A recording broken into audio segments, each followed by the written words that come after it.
Meu nome é Leandro Marzullo. Eu vou apresentar para vocês hoje aqui um pouquinho da minha trajetória acadêmica e como eu entrei na Google. Eu sou Senior Software Engineer na Google no Vale do Silício, na San Francisco Bay Area. E essa primeira parte da palestra é minha opinião pessoal, né, sobre minhas vivências e minha trajetória, que é um pouco associada ao tema do workshop, né? Empreendedorismo e mudanças, né? E na segunda parte eu vou falar um pouquinho sobre o meu trabalho, especificamente na Google, que é o sistema Flex. Bom, eu sou cria da UERJ, fiz graduação em Informática e Tecnologia da Informação, me formei no finalzinho de 2004. Depois fiz mestrado e doutorado na UFRJ, na COP, em Engenharia de Sistemas e Computação, e fiz um doutorado sanduíche na Universidade do Porto. Durante toda a minha trajetória acadêmica, eu sempre me interessei muito em ver os meus projetos de pesquisa como algo que pudesse ser aplicado e mudar a vida de alguém ou ajudar alguma empresa, né? Então eu sempre tive essa vontade de fazer as coisas um pouco mais hands-on e gerar algum software, algum produto, né? Tanto é que o meu tema minha dissertação, de tanto de mestrado quanto doutorado, eu sempre trabalhei com software, né? Foi um simulador arquitetural de uma arquitetura Dataflow, e no doutorado eu fiz um compilador, uma máquina virtual, desenvolvi um subset de uma linguagem para computação de alto desempenho, né? Para acelerar aplicações, qualquer empresa que precisasse executar mais rápido os seus programas, né? E continuei com esse pensamento quando eu fiz o meu concurso no final do doutorado para professor da UERJ, né? Fui professor substituto durante muito tempo na UERJ, durante o mestrado e doutorado. Depois entrei na UERJ como professor da casa, concursado, querendo melhorar a estrutura ao meu redor, né? E participei de muitos projetos de pesquisa para comprar equipamento para construir laboratório. Fui coordenador técnico acadêmico do laboratório de informática do IME, e promovi muitas mudanças. A gente melhorou a infraestrutura computacional do instituto, fez uma nova versão do site, consegui mais mão de obra, ajudei banca de concurso da UERJ para conseguir gente mais capacitada para setores técnicos, incluindo o Labime. Melhorei o suporte técnico para os professores do IMC, né? Os computadores dos professores. Enfim, uma série de mudanças e sempre focando na melhoria das condições das pessoas ao meu redor, para os alunos, para os professores e para mim também, obviamente. E sempre com essa vontade, então eu sempre tive na minha cabeça de que trabalhar na indústria era uma coisa que seria natural para mim, se surgisse a oportunidade, se eu encontrasse alguma coisa que me interessasse. Eu sempre atuei na indústria antes de ir para a academia de vez, né, antes do mestrado. Fiz estágio em várias empresas, depois fui contratado como engenheiro de software numa multinacional, e decidi ir para a academia logo depois, alguns meses depois. Então, no final de 2017, eu recebi um convite para ficar um tempo na University of Massachusetts Amherst, como pesquisador visitante, professor visitante, né? Que é o pós-doc, que a gente chama aqui. E fui em 2018 e querendo já fazer colaborações, e começou a ficar mais forte essa vontade minha de atuar na indústria. Comecei a colaborar com uma startup da Califórnia de Edge Computing, que trabalhava construindo um SSD, desenvolvendo um SSD que tinha capacidade computacional, tinha processador, memória, sistema operacional, tudo dentro para você diminuir latência, banda processando coisas dentro do disco ao invés de ficar se comunicando com a máquina, trocando dados com a máquina. E aí começou a aumentar essa vontade minha. Fui para uma conferência em maio de 2018 em Vancouver e encontrei com o Valfredo Cirne, que é ex-professor da Federal de Campina Grande e está no Google há mais de 10 anos e é um líder técnico em Flex. Conversei com ele sobre o assunto, eu já conhecia Valfredo, mas não muito próximo de outras conferências, né? E ele me disse, a gente está contratando, aplica. Então eu me preparei, 2 meses, estudei bastante, várias entrevistas, provas de programação, né, tudo. E passei, e em outubro de 2018 eu já tinha me mudado para Califórnia para atuar como engenheiro de software na Google, né? E especificamente nesse projeto Flex. Então, assim, de forma geral, eu posso dizer que a academia me deu muita base para chegar nessa posição. A gente tem, obviamente, pessoas só com graduação no Google, mas dificilmente eu conseguiria migrar, né, para os Estados Unidos, ter esse custo para a empresa, né, de bancar visto, tudo, se eu não tivesse uma capacitação maior do que a média. Então a academia proporciona isso, né? E ao contrário do que muita gente pensa no Brasil, as universidades brasileiras são tão boas ou até melhores em alguns casos que muitas das universidades americanas, europeias. A gente tem muita gente boa, a gente pode não ter a melhor infraestrutura do mundo, mas a gente tem um material humano igual ou até superior em muitos casos, e a gente tem toda a malemolência do brasileiro e de lidar com a diversidade, e isso ajuda em muitos casos. A gente tem um kit maior do que um kit técnico, vamos dizer assim. E eu sinto que isso foi uma base muito importante para mim, para eu ser bem sucedido onde eu estou. E para ter dado certo essa mudança também. É uma coisa que de vez em quando demora um pouco para cair a ficha, eu me sinto um pouco um impostor às vezes, né, por estar numa empresa tão conceituada, com gente tão boa ao meu redor, mas é muito gratificante saber que a minha capacitação acadêmica teve valor nesse processo, e a gente precisa passar a fazer isso também. Os empresários brasileiros precisam começar a enraizar isso dentro das suas empresas, de que a academia pode dar uma mudança de rumo na indústria brasileira, sim, e para muitos mercados já bem estabelecidos e que não estão inovando muito, pode não ser tão necessário, mas se a gente quer estar na fronteira do desenvolvimento tecnológico, isso é extremamente necessário. Então eu espero muito que o Brasil continue progredindo nesse sentido. A gente já vê muita empresa valorizando isso, mas que isso aumente para que os nossos mestres e doutores possam ser alocados em funções que não só a de professor. Muita gente quer de fato fazer o que eu fiz. Eu adoro dar aula, mas tem gente que se vê muito mais ainda do que eu em uma posição de indústria, e no Brasil não tem essa possibilidade. Então eu espero muito que o Brasil chegue mais rápido nesse ponto, porque a gente tem um potencial fantástico, e ainda mais dado que o investimento não é absurdo, né, como é de uma indústria comum, né? Uma indústria de software, você e um computador é capaz já de fazer uma transformação muito grande. Então isso é um ponto interessante. E no Google eu me sinto muito feliz com a escolha que eu fiz, porque não só eu estou ao lado de gente muito capacitada, gente incrível, com formação absurda e feitos na carreira assim, invejáveis, né? Mas também eu tenho a possibilidade de causar um impacto grande com qualquer mudança pequena que a gente faça, qualquer ganho pequeno, percentual que a gente tenha, uma escala de uma empresa como o Google é muito relevante. Então essa é uma felicidade que eu tenho de estar trabalhando com uma empresa assim, e especialmente com o tipo de coisa que eu faço. Então vamos passar aqui para a palestra sobre o meu trabalho no Google, que é o Flex.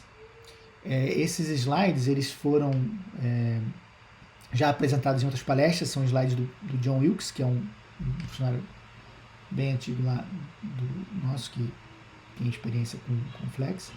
E com os slides já aprovados, né, porque é público, já aprovados pelo Google. A aprovação foi mais simples pela parte burocrática, né, da empresa. Então vou tentar resumir um pouco o que eu faço lá. Bom,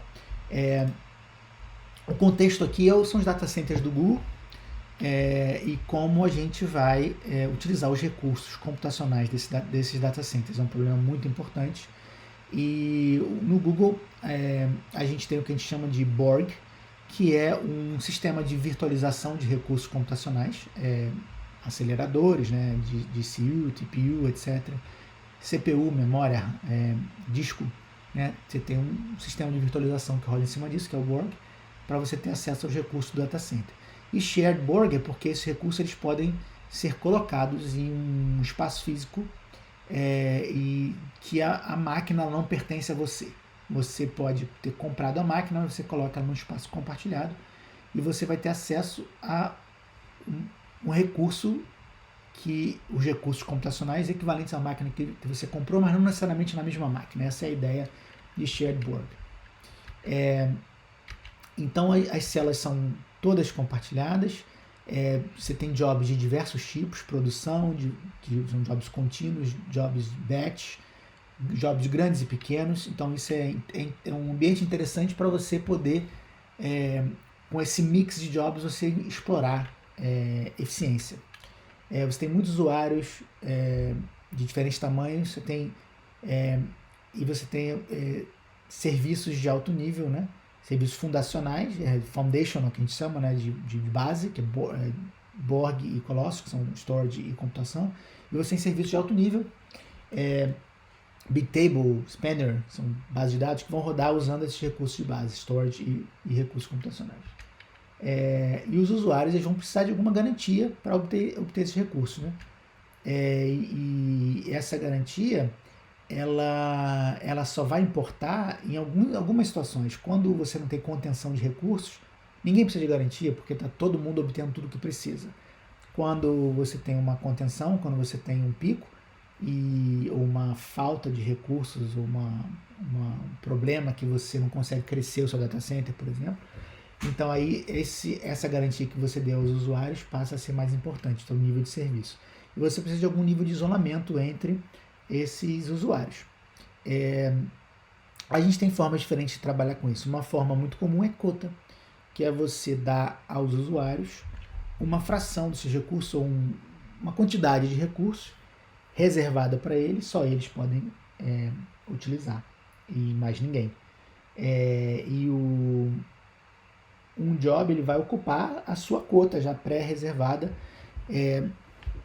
antes de você rodar, né? Quando você roda já tem uma capacidade reservada para você, e essa garantia é muito forte, ela tem um isolamento muito forte entre um usuário e outro, porque tudo já está pré-dividido, né, entre os usuários, ou distribuído entre os usuários, né, reservado, vamos dizer. E aí você pode reservar diferentes tipos de recursos de forma diferente, né, CPU, RAM, etc. Então o job ele pode pegar um pool de recursos garantido a ele quando ele precisa rodar. Entretanto, ele vai pagar por essa cota e essa cota ele tem que gerenciar, né? Porque a cota não vai ser roubada dele, né? E ele vai ter que gerenciar essa cota entre o grupo dele, certo? E o acesso é dado a um usuário. Ele pode dar um acesso à cota a um usuário, então ele pode delegar de alguma forma sobre usuários, né? Mas ele vai gerenciar isso, e ele é obrigado a pedir por essa cota e tomar conta dessa cota, né? Então o problema é que normalmente, como o usuário tem que especificar o quanto ele precisa a priori e obter a aprovação e tudo mais, pagar por isso também, ele normalmente vai inflar a sua necessidade de recursos, porque ele vai planejar para o pior caso. Ele tem um lançamento de um produto, uma expansão planejada para daqui a um tempo, ele já vai começar a correr atrás disso e reservar, por exemplo. Ou ele não sabe ainda qual vai ser o crescimento orgânico dele ao longo dos próximos meses, ou ele tem uma previsão, então ele vai pegar essa previsão a pior caso e já vai reservar essa cota para cobrir esse pior caso da sua previsão de crescimento. Isso é ruim. E muitas vezes ele pode fazer isso por medo de competição com outros usuários que têm acesso à compra da cota. Então, eu tenho um lançamento daqui a tanto tempo, eu vou antecipar a compra, porque lá na frente pode ser que não tenha, e pode demorar para entregar a máquina e tudo, eu já vou comprar essa cota que está disponível aqui agora, e é ruim, né? Tem muito desperdício de recurso. Um dia estimado uma estimativa de 90 dias de desperdício, 6% de CPU e 16% de RAM. Não sei se esses dados são exatamente recentes, mas só para ter uma noção de ordem de grandeza.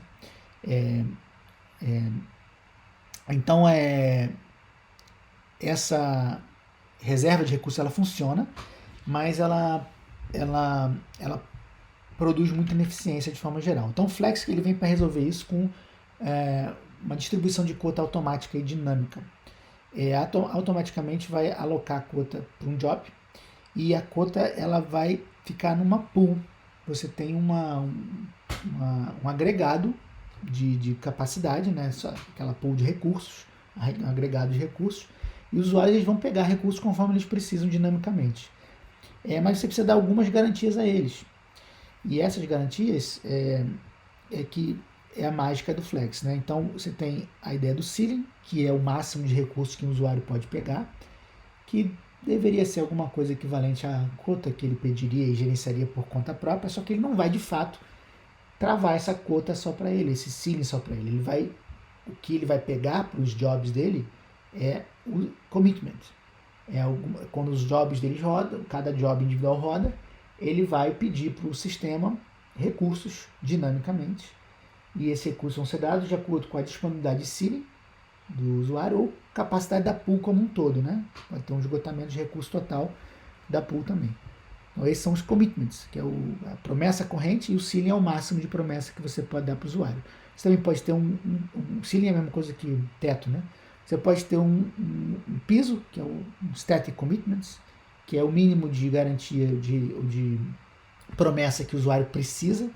Ele pode querer reservar o recurso. Se ele fizer static commitment igual a ceiling, é a mesma coisa que ele ter cota. Ele reservou tudo o que ele tem direito, independentemente de precisar, certo? E aí os jobs que estão rodando, eles vão pegar commitments. Quando eles pararem de rodar, não necessariamente os commitments eles vão diminuir instantaneamente. Você pode segurar os commitments por um tempo, no caso do job voltar a ter algum outro pico próximo. Então você pode ter uma política onde você faz a devolução dos commitments que não estão usados a cada X unidade de tempo, né?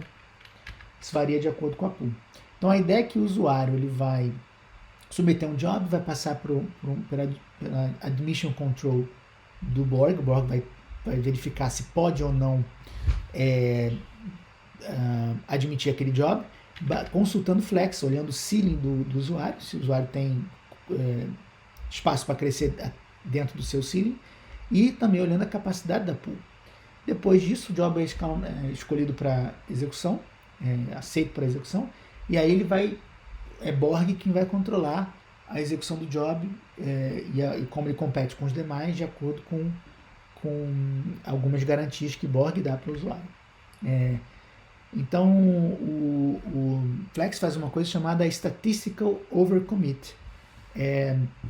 É só você observar que no mundo de cota, cada usuário faz um provisionamento baseado no pico que ele acha que seus jobs vão ter.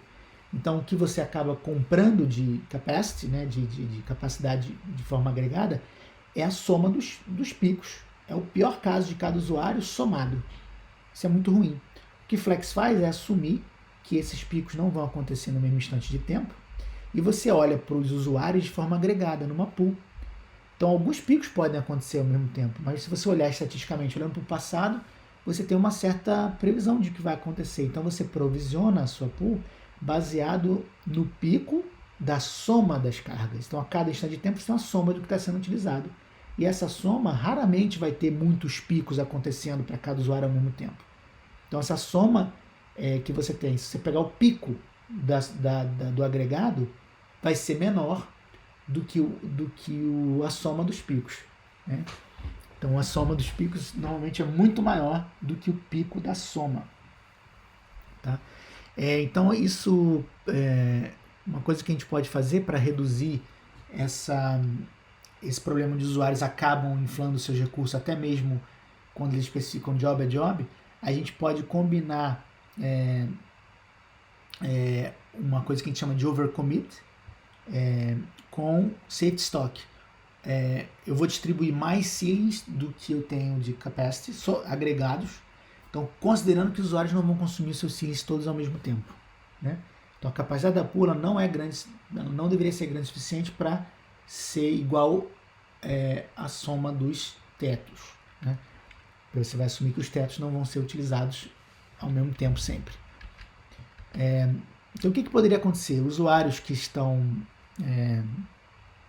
mais ocupados, né, ou mais atarefados e não estão com muito tempo de especificar o que seus jobs fazem, eles podem fazer escolhas ruins e acabar pedindo muito recurso. Então, você tem que centralizar essa expertise de como definir a capacidade desses usuários. Então, uma coisa interessante é a gente ter algum modelo para dizer como a gente vai distribuir esses ceilings. Então, você pode considerar que você tem o que a gente chama de bank breakers, que são aqueles usuários muito grandes que podem chegar a qualquer momento e pegar todo o ceiling, e ele é tão grande, esse usuário, que ele iria quebrar a pool se você não tiver uma reserva de recursos para esse usuário. Então, para esses usuários, o ideal é que você reserve os recursos de forma completamente quando você compra. Então, você dá o ceiling para o cara, mas você tem que ter recurso comprado para garantir esse cara, e esse cara tem que pagar por isso, né? Esse usuário tem que pagar por isso. E o usuário que eu digo, o Google, né? O usuário interno do Google, o grupo. Tem que ter um budget, né? Esse usuário. Então você tem que comprar recursos para garantir que esse usuário, quando ele precisar usar o ceiling todinho dele, ele vai ter. Então você tem que dar o ceiling de forma muito inteligente, pensando exatamente o que o usuário precisa. Se esses usuários grandes, você pode sentar com o usuário, discutir o que ele precisa e determinar um número realista, né? Usuários menores, você não precisa se preocupar tanto. O que você pode fazer é distribuir um ceiling mais frouxo para eles poderem crescer, e no agregado as coisas vão funcionar. Então é mais ou menos como um banco funciona também. O banco não guarda em caixa dinheiro para cobrir a situação de todos os seus usuários vão sacar o seu dinheiro ao mesmo tempo. Isso nunca vai acontecer. Se acontecer, o banco quebra. O que o banco precisa fazer é guardar uma certa quantidade de dinheiro, e essa quantidade ela tem que ser suficiente para acomodar alguns usuários grandes que porventura podem chegar e encerrar sua conta. Um usuário qualquer, um único usuário, é muito plausível que existe uma chance dele chegar e encerrar sua conta.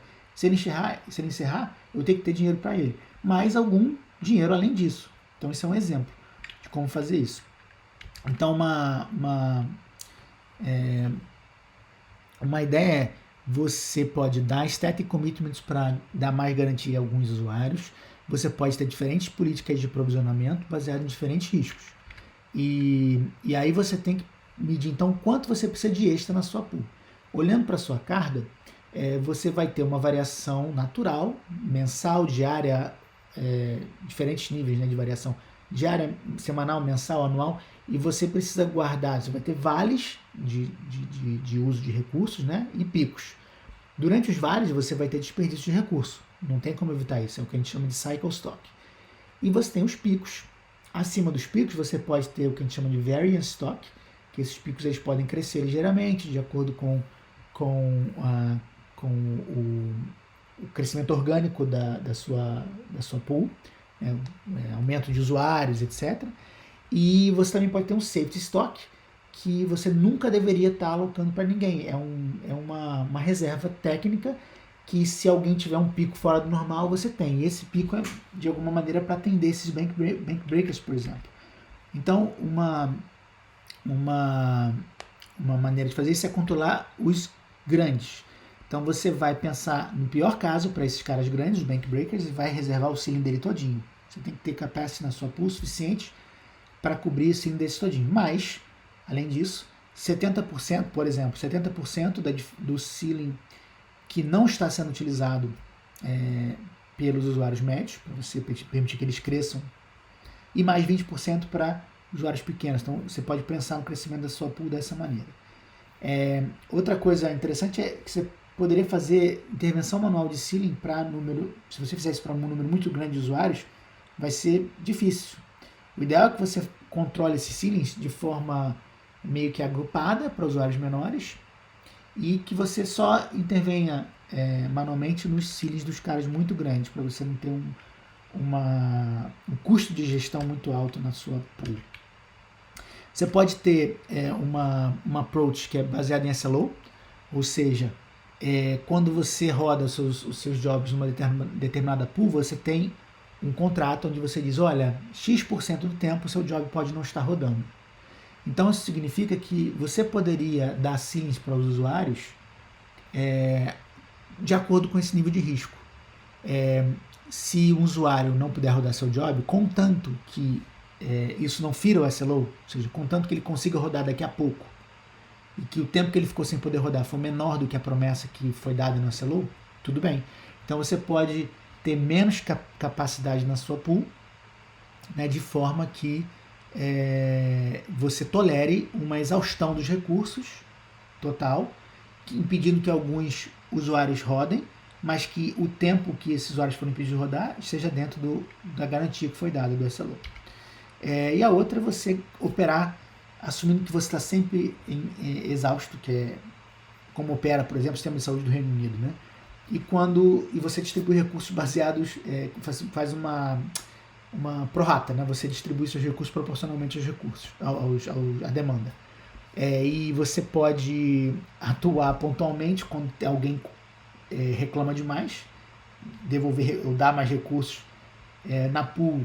A pool está exausta o tempo todo, os usuários estão recebendo uma fração dos recursos, ninguém está reclamando muito. Começaram a reclamar, contrata mais gente, coloca mais recursos e pronto. Isso é um exemplo de médico, por exemplo, é isso que o sistema de saúde do Reino Unido faz. Opera sempre no limite. Mas isso não é razoável para uma carga de produção de software, né? Você deixar um Gmail fora porque não conseguiu processar um recurso, um exemplo. Não conseguiu recurso para processar uma requisição. Não é viável isso. Então essas intervenções manuais não escalam. Então o que a gente faz é agrupar esses usuários em círculos de tamanhos diferentes e tem um tamanho de ceiling associado a cada círculo. Usuários pequenos, médios, grandes e alguns usuários que são customizados. E esse slide está mostrando como funciona Flex junto com Borg. Borg tem que poder funcionar, Admission Control de Borg tem que funcionar sem Flex. Se Flex cair, Borg tem que continuar funcionando. Então a gente implementou dentro de Borg Master uma partezinha de Flex, onde a gente tem os ceilings dos usuários, a informação necessária para admitir ou não um job. Caso o Flex esteja down, Borg continua funcionando. Outra coisa que a gente faz também são diferentes níveis de serviço. Serviços mais complexos podem rodar em cima de serviços mais simples. Eu posso construir um sistema de gerenciamento de banco de dados, por exemplo, o Spanner, Bigtable, e distribuir capacidade para esses serviços, que é o Software as a Service, vamos dizer assim, que vai precisar de capacidade dos serviços de baixo nível, vai precisar de disco, memória e CPU. Então, a gente pode dizer que o serviço de alto nível escala usando capacidade do serviço de baixo nível. Então, você tem uma hierarquia nesses serviços, uma hierarquia nessas pools também, de alguma forma, né? Uma pool num determinado serviço depende da obtenção de recursos de uma outra pool de outro serviço, né? Bigtable precisa de Borg e Colossus, por exemplo, né? E você pode ter também múltiplos níveis de SLO no mesmo serviço. Recursos computacionais, por exemplo, eu posso ter diferentes níveis de necessidade do usuário, né? Posso ter um usuário que não precisa ser atendido imediatamente, um usuário mais com cara de batch, que roda quando der, pode ser. Então ele tem uma garantia mais fraca ou não tem garantia nenhuma. Então eu posso ter esses diferentes níveis de garantias, cobrar de acordo com isso. É a mesma ideia que se usa em cloud, a gente pode fazer isso internamente no Google, nossa nuvem interna, né? E isso, operacionalmente, isso tem ganhos não só em eficiência, como também em custo operacional, porque você precisa de muito menos gente para gerenciar essas pools, do que cada usuário gerenciando sua cota e fazendo seu pedido de cota. Então você tem alguém que compra a capacity para a pool, né, que alimenta a pool, dá os ceilings para seus usuários, seus grandes grupos, e esses usuários podem utilizar os recursos.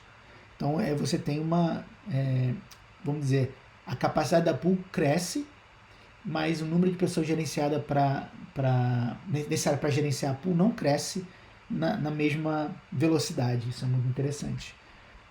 Você pode também criar pools e colocar recursos de forma muito mais fácil, né? O turn-up disso é muito mais fácil, realocação muito mais fácil, migração também.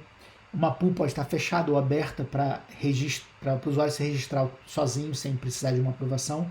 Ou se uma pool está com muito recurso disponível, você libera para todo mundo se registrar, contanto que seja pouco recurso. Ou, não, a pool está muito apertada, ninguém mais entra, a não ser que eu aprove. Né? E você pode delegar a parte de uma pool para um subadministrador. Então isso permite a criação de um ecossistema muito rico. Então é muito parecido com a ideia de cloud, que tem a ilusão de recursos infinitos, mas isso não funciona em larga escala. E a cota da cloud tem um mecanismo de proteção para os provedores e não o usuário, né? Então é um pouco diferente porque a gente está do outro lado né? Então o Flex funciona? Funciona. A gente está quase 100% do Google, da parte shared fleet, vamos dizer assim, a frota que roda em máquinas compartilhadas usando Flex. Mais de 2.000 pools, ordem de 2.000 pools, né? Ordem de 500 mil de alterações de commitments por dia. Esses números são um pouco antigos, de 2018. 95% dos usuários internos, dos jobs internos de produção fazem isso usando Flex. E teve uma economia de recursos absurda, da ordem de 20 e poucos por cento de memória e quase 30% de DCU. Isso é a economia real de recursos para o Google. Então, para resumir, passei um pouquinho do tempo, a cota ela te dá uma grande, um SLO muito forte de obter os seus recursos, uma garantia muito grande, mas você precisa ter um mecanismo de gerência automática de cota para reduzir os custos operacionais. Você pode ter uma decisão de overcommitment centralizado, ou seja, o quanto você vai pegar de risco na distribuição desses recursos de forma sobreposta, né, de distribuir mais ceiling do que você tem de capacity. Né? Você pode tomar essa decisão de forma centralizada, diminuindo o desperdício. Você pode centralizar o gerenciamento, ou seja, que eu já falei isso aí, o custo operacional ele cresce de forma sublinear com o tamanho dos data centers. Você pode ter múltiplas políticas de risco para ter flexibilidade, círculos e ceilings para garantir isolamento entre os usuários, e o Flex já se tornou uma coisa pervasiva no Google. É um sistema usado internamente por muita gente e é um projeto bem legal de participar. Tem muita coisa legal que posso fazer. E, by the way, a gente está sempre contratando. Aqui é o e-mail do John Wilkes, mas vocês podem me mandar e-mail também, marzulo@google.com. Obrigado. Agradeço muito o convite. Até.